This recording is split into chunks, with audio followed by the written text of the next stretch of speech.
Setelah tewasnya pemimpin kelompok teror Mujahidin Indonesia Timur Ali Kalora, pemerintah diminta tetap mewaspadai dan terus memburu anak buah Ali Kalora yang masih tersisa. Benarkah kematian Ali Kalora tidak serta-merta melemahkan kelompok MIT? Apa yang perlu diantisipasi oleh pemerintah pasca tewasnya Ali Kalora? Kita akan diskusikan pada malam hari ini bersama dengan dua narasumber yang bergabung dari luar studio. Ada Prof. Irfan Idris, Direktur Deradikalisasi dari BNPT. Prof. Irfan, selamat malam. Apa kabar?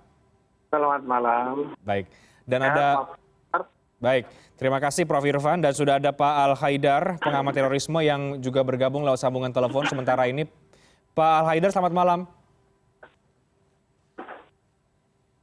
Baik, sementara saya akan ke Prof. Irfan terlebih dahulu dari BNPT. Prof, setelah Ali Kalora tewas ya, bagaimana kemudian posisi dari jaringan kelompok MIT? Benarkah kemudian tewasnya Ali Kalora ini serta-merta berdampak terhadap kekuatan, daya dari kelompok MIT ini, Prof? Jadi poin pertama yang perlu kita apresiasi adalah ucapan apresiasi kepada tim Satgas Madagoraya yang telah melumpuhkan 2 kelompok dari tinggal tersisa 4. Kemudian yang kedua, agar tetap masyarakat bekerja sama memberi informasi di mana pergerakan yang keempat ini agar nantinya bisa juga entah menyerahkan diri atau cara dilumpuhkan dengan ukuran yang teratur tentunya. Nah, dengan radikal teroris di seluruh dunia terus menggunakan media sosial menyebarkan paham-paham dan pergerakan mereka menyebar kepada masyarakat, dan keempat tokoh ini tentunya yang menjadi otak. Kan tetapi itu kita waspadai di Indonesia penyebaran radikal teroris karena mereka ada 4 lapisan, ada yang bersimpati, ada yang mendukung, ada yang militan, dan ada yang kelompok inti tentunya. Nah, yang bersimpati ini kita tidak boleh biarkan agar dia mendukung, dan pendukung juga jangan menjadi militan. Memang kelihatan hanya 4 jadi sasaran yang diintai oleh Satgas Madagoraya dan aparat keamanan Densus 88 di Sulawesi Tengah, akan tetapi seluruh Indonesia kita harus juga amankan dan masyarakat tetap waspada dan bekerja sama dengan aparat keamanan bila hal itu ada indikasi yang bisa melakukan aksi-aksi yang melanggar hukum. Oke, baik Prof. Tapi seberapa besar dampaknya tewasnya Ali Kalora ini terhadap kekuatan dari sisa-sisa jaringan Mujahidin Indonesia Timur? Lumpuhnya Ali Kalora, psikologis, para simpatisan tentu mereka berkurang, berkurang dari segi dukungan.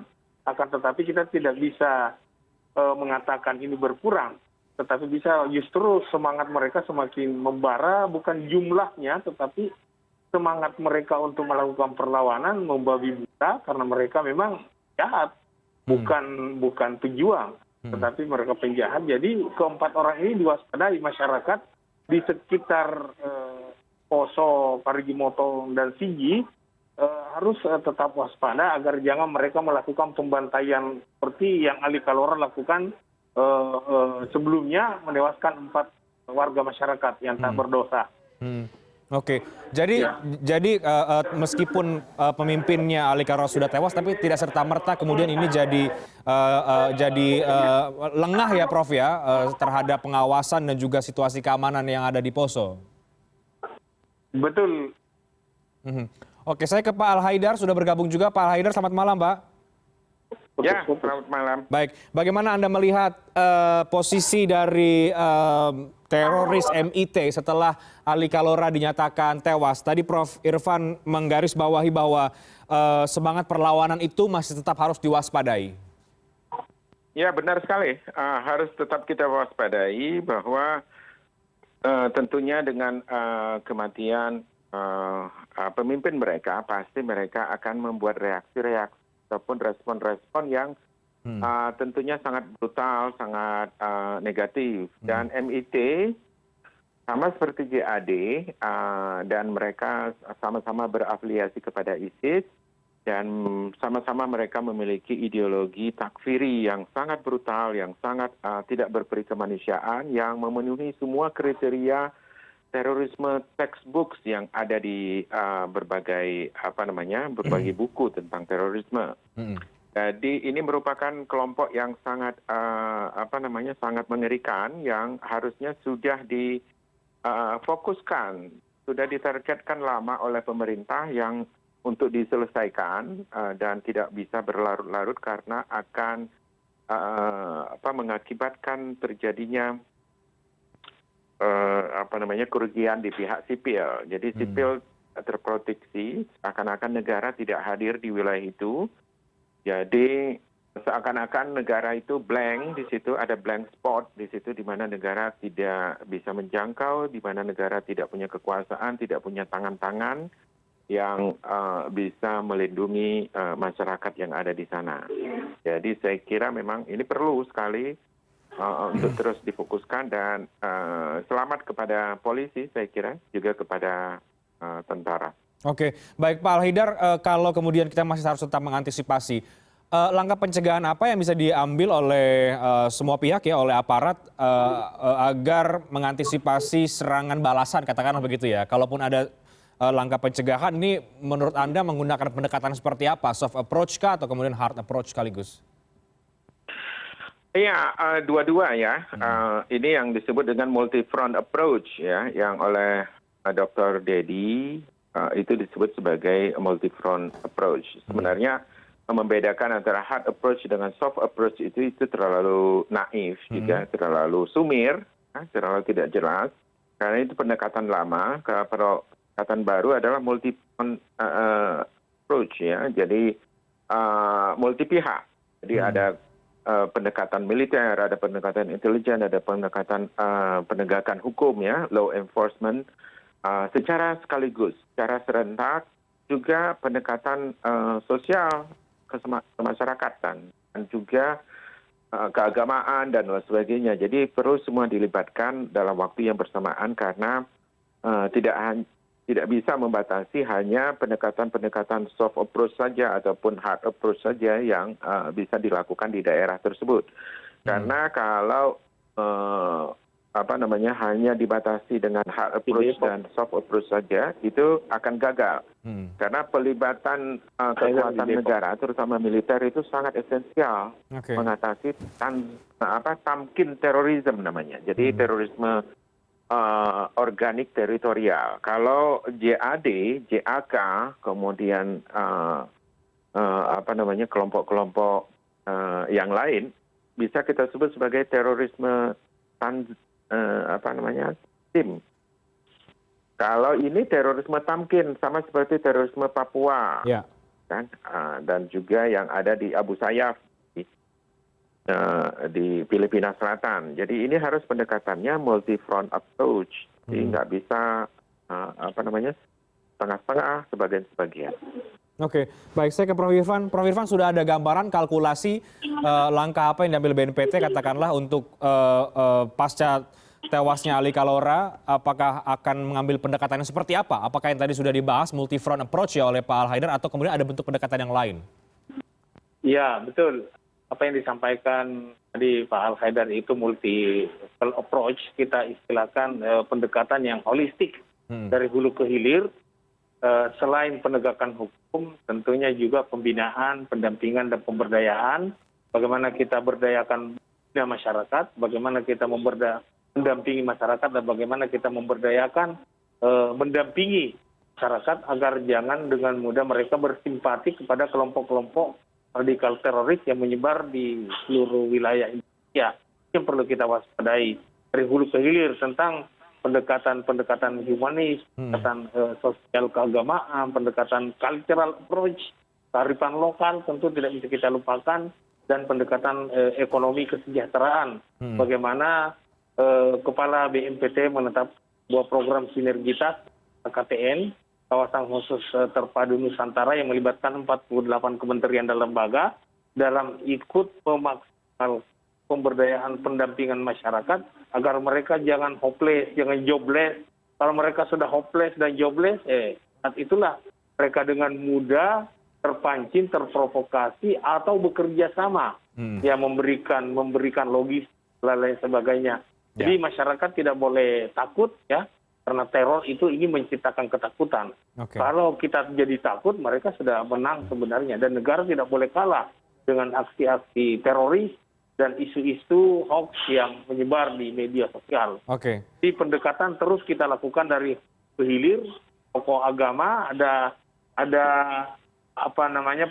pendekatan tokoh keagamaan, dan saya kira masyarakat sudah bersinergi di dalam memerangi dan bersepakat agar kita keamanan cepat habis keempat orang itu dan jaringannya. Yang perlu kita waspadai ini, kalau 4 orang ini nantinya entah menyerahkan diri atau bernasib seperti 2 rekan sebelumnya, pimpinan sebelumnya, ya tetap terus kita waspadai, karena masyarakat dengan generasi milenial, anak-anak yang kecil itu jangan-jangan anggap itu yang benar. Olehnya itu kita harus sampaikan bagaimana moderasi beragama, bagaimana pluralisme kita hargai perbedaan sebagai sebuah ketetapan Tuhan, sunnatullah yang tidak boleh kita lawan. Harus kita rayakan perbedaan ini. Bukan keseragaman yang kita perlukan, tetapi keragaman yang harus kita tahankan. Perbedaan itu telah terjadi dan ada persamaan. Persamaan ini kita perbesar dan perbedaan jangan perbesar, karena tentu akan ujinya menjadi konflik.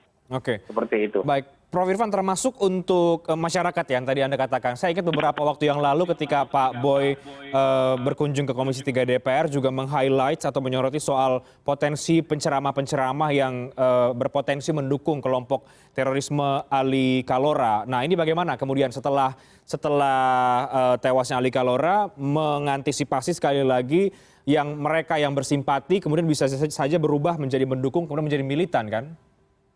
Jadi Undang-Undang nomor 5, Undang-Undang nomor 5 2018 kan 3 langkah pencegahan, yaitu kesiapsiagaan nasional, kontraradikalisasi dan deradikalisasi. Mengantisipasi narasi-narasi yang beredar di masyarakat yang mudah memprovokasi masyarakat yang sejatinya tidak ada dalam paham keagamaan seperti itu. Karena kalau orang beragama tentu membawa misi perdamaian, tapi kalau mengecaukan kan itu bukan namanya beragama. Itu namanya fanatisme berlebihan yang melakukan bengkakan penafsiran dari niat yang cacat yang menyebabkan orang banyak tersesat. Nah, di sini juga perlu kita lakukan kontraradikalisasi yang kedua, yaitu kontranarasi, narasi-narasi moderasi, narasi-narasi alternatif yang harus kita suguhkan kepada masyarakat, terutama generasi milenial, dan yang kedua kontrapropaganda dan kontraideologi. Kita counter semua apa yang berseliweran di media sosial agar anak-anak kita, masyarakat, dan kita sendiri atau di rumah kita sendiri jangan dengan mudah bersimpati kepada kejahatan luar biasa ini, kejahatan kemanusiaan, kejahatan lintas negara, dan bahkan PBB mengatakan ini adalah serious crime, kejahatan yang luar biasa. Oke, baik, kita break dulu ya Prof. Irfan dan juga Pak Al-Haidar. Usai jeda kita akan membahas soal siapa sosok yang berpotensi menggantikan posisi Ali Kalora. Karena kalau kita melihat polanya, dari Santoso kemudian berganti menjadi Ali Kalora, artinya akan ada potensi regenerasi dalam kelompok yang tersisa ini. Nah, ini bagaimana? Kita akan coba diskusikan usai jeda, kami akan segera kembali sesaat lagi.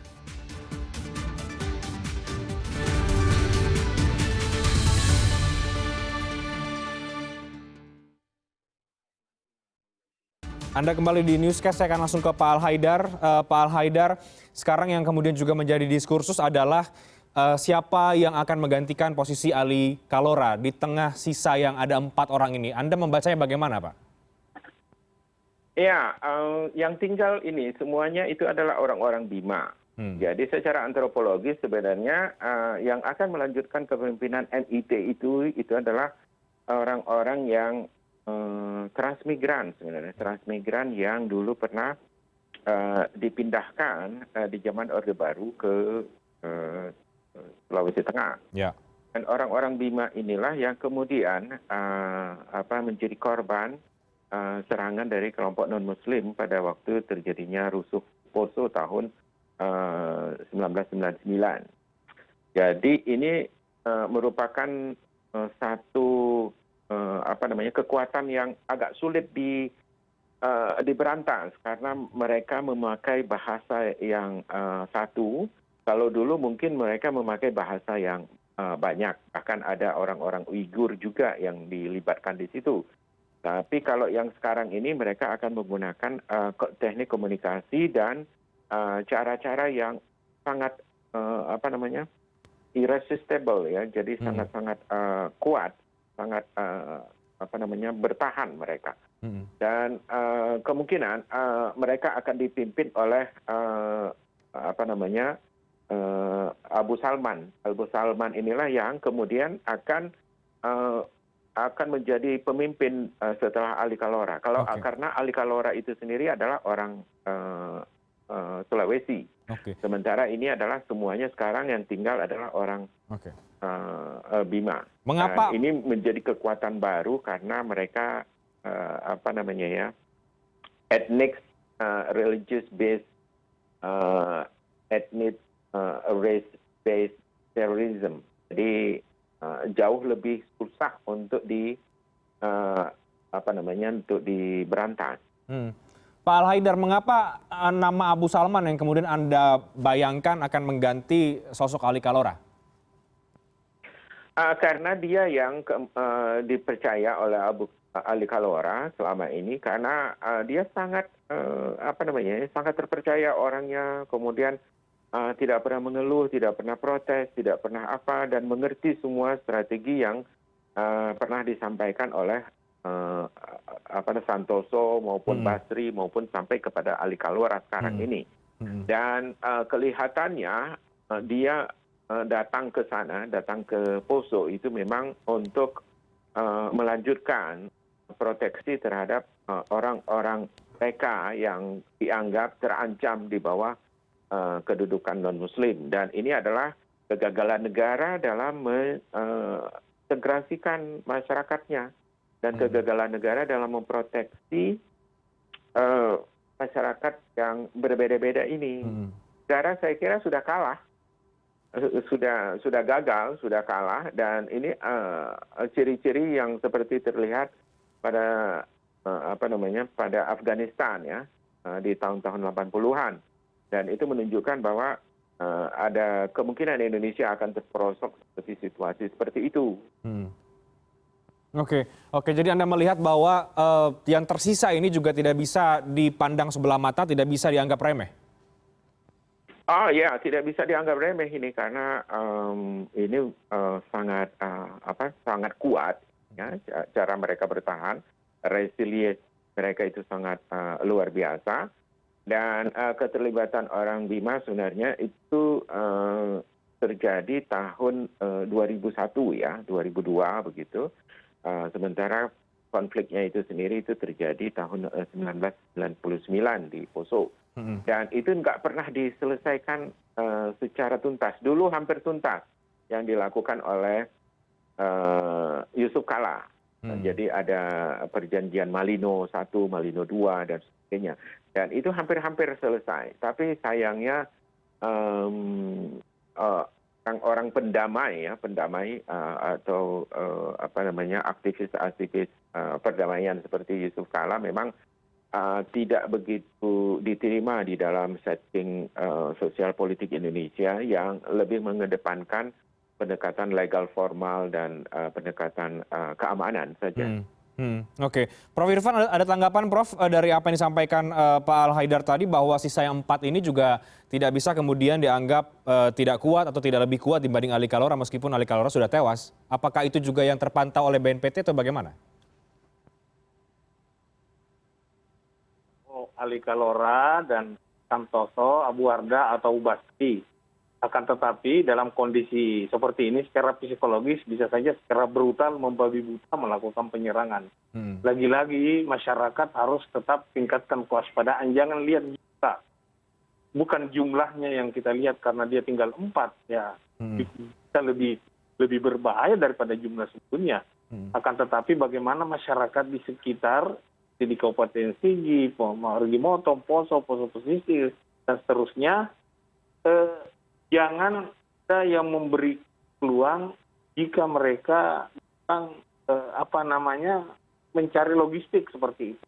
Nah, ini yang parah kalau misalnya ada masyarakat yang bersimpati bisa bertambah jumlah mereka karena mereka mendapat pisan dari kelompok-kelompok militan untuk meningkatkan, untuk mempertahankan kehadiran mereka, keberadaan mereka di Gunung Biru, yaitu seluruh masyarakat ya, harus ikut membantu dan memberikan informasi secepat mungkin, sedini mungkin bila mereka mengetahui pergerakan mereka.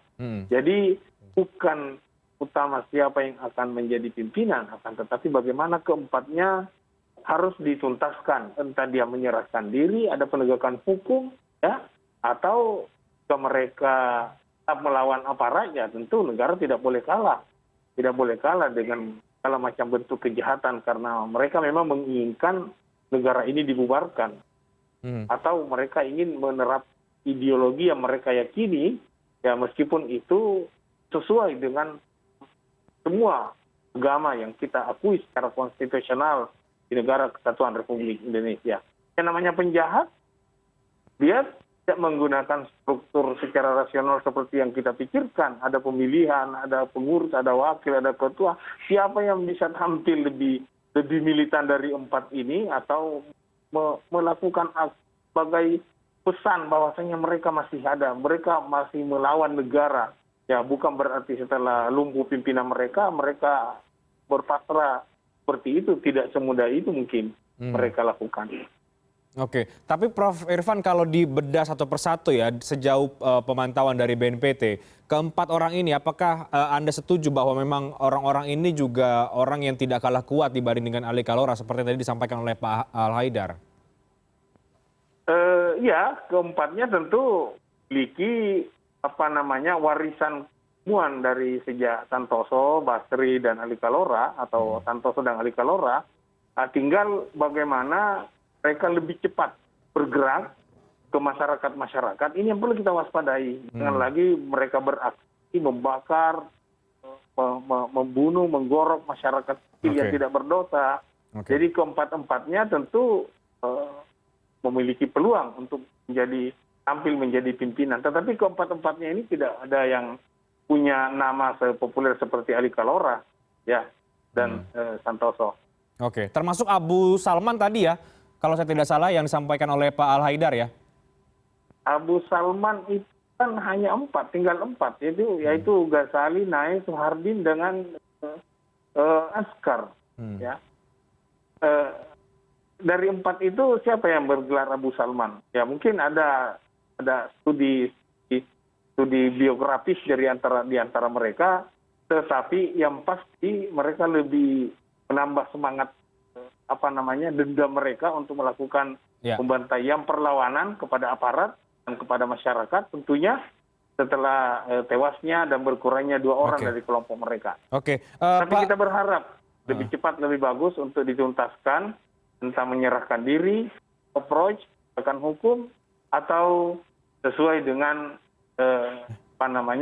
hukum yang berlaku. Oke, Pak Al-Haidar mungkin bisa diperjelas kembali yang tadi Anda katakan yang bergelar Abu tadi itu, ini merujuk kepada sosok yang mana sebetulnya? Ya, salah satu di antara mereka itu adalah Abu Salman, karena ada beberapa yang lain, Fatih dan sebagainya, itu adalah orang Bima juga yang memang masih berada di dalam kelompok tersebut. Dan itu belum ada kabar bahwa mereka sudah meninggal. Jadi saya kira yang paling tua, yang paling senior di antara mereka itu adalah Abu Salman. Yang paling senior ya, nama lainnya tidak, karena mereka banyak punya nama kunyah ya, nama alias. Oke, baik, Pak Al-Haidar, artinya sebuah atau regenerasi di kelompok MIT saat ini setelah Ali Kalora, ada regenerasi adalah sebuah keniscayaan. Iya, pasti akan ada regenerasi. Mereka bahkan kalau untuk perjalanan saja itu mesti menunjuk seorang pemimpin. Jadi apalagi dalam sebuah pergerakan ya, pergerakan yang walaupun tinggal 4 orang. Sebenarnya kepastian jumlah mereka tinggal 4 orang ini juga perlu kita kritisi, karena ini merupakan keterbatasan pengetahuan kita tentang kelompok yang sangat tertutup tersebut. Ada kemungkinan mereka masih jumlahnya belasan. Jadi karena juga migrasi orang-orang dari NTB ya, itu terjadi sangat banyak juga dari Oke. sana. Oke, baik. Pak Al-Haidar, terakhir dari Anda setelah Ali Kalora tewas ini, apa masukan Anda bagi aparat pemerintah, BNPT mungkin untuk perburuan terhadap sisa anak buah dan juga mengantisipasi serangan balasan mungkin atau eskalasi keamanan di tingkat masyarakat? Iya, saya kira memang perlu ada kepercayaan negara untuk mempercayai satu unit saja. Misalnya karena ini jenis terorismenya adalah terorisme tamkin, yaitu terorisme teritorial dan organik, di mana satu-satu suku atau satu latar belakang kultural yang berada di dalam kelompok tersebut. Dan itu ciri dari organik itu sama seperti di OPM, karena itu jenis terorisme tamkin juga. Oke. Dan itu harus ditangani secara fokus ya. Jadi harus ada focal point, yaitu TNI atau tentara. Jadi sebaiknya kepolisian sebagai law enforcement unit itu berada di lingkaran kedua. Jadi lingkaran pertama untuk komandonya di sana itu seharusnya diberikan secara penuh kepada tentara. Oke, tapi yang sekarang terjadi kan masih sebaliknya tampaknya ya, Pak Al-Haidar? Iya, betul. Jadi saya kira karena ini yang dihadapi adalah kelompok tempur, kelompok gerilya, jadi tentara. Walaupun dalam istilah ilmu politik itu disebut paramiliter. Tapi sebenarnya apa yang kita sebut paramiliter ataupun ilegal militer ataupun ilegal army ataupun apa, itu kalau sudah memegang kekuasaan seperti Taliban kan di Afghanistan, kemudian mereka menjadi tentara resmi. Jadi pembedaan kategorisasi ataupun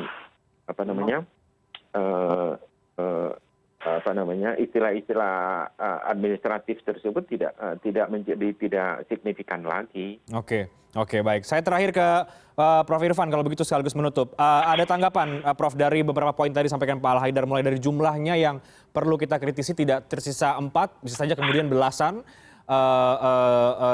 dan juga bagaimana kemudian penanganan terorisme jenis pumpkin ini yang teritorial, yang ya sebaiknya tadi kata Pak Al-Haidar memang TNI yang ada di depan begitu. Apa tanggapan Anda dan juga bagaimana kemudian BNPT merespon setelah tewasnya Ali Kalora, apa yang menjadi fokus penanganan sekarang? Menyikapi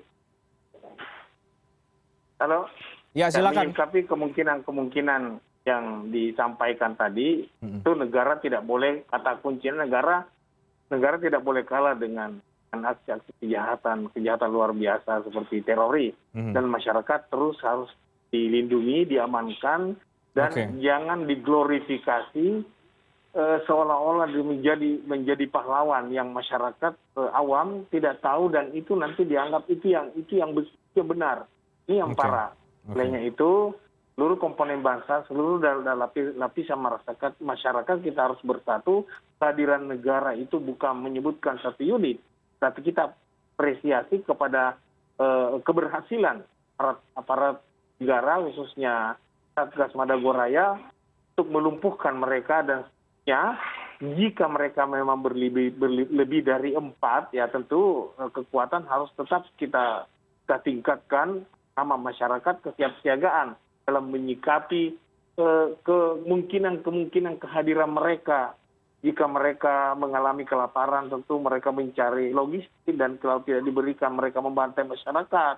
Nah, ini kan modus-modus yang mereka lakukan. Jadi sekali lagi kami tegaskan bahwasanya adanya unsur gabungan aparat negara di wilayah konflik seperti ini, kita harus support agar negara tidak boleh kalah dengan kejahatan seperti terorisme ini, dan tidak mendapat dukungan dari masyarakat, entah lewat media sosial online, offline, agar ada selalu narasi-narasi yang bisa mengimbangi bahwasanya itu kejahatan yang dikemas dengan bahasa dan tafsiran keagamaan. Oke. Kira demikian. Baik, jadi kita paling tidak sepakat bahwa kemudian tewasnya Ali Kalora tidak serta-merta menghentikan pergerakan atau perlawanan dari sisa anak buah yang perlu diantisipasi dan tetap harus diwaspadai termasuk juga oleh masyarakat di sana. Terima kasih banyak Prof. Irfan Idris, Direktur Deradikalisasi dari BNPT dan juga Pak Al Haidar, pengamat terorisme sudah berbagi perspektif bersama dengan Newscast pada malam hari ini. Diskusi yang sangat menarik tapi harus saya sudahi karena ada durasi. Tapi mudah-mudahan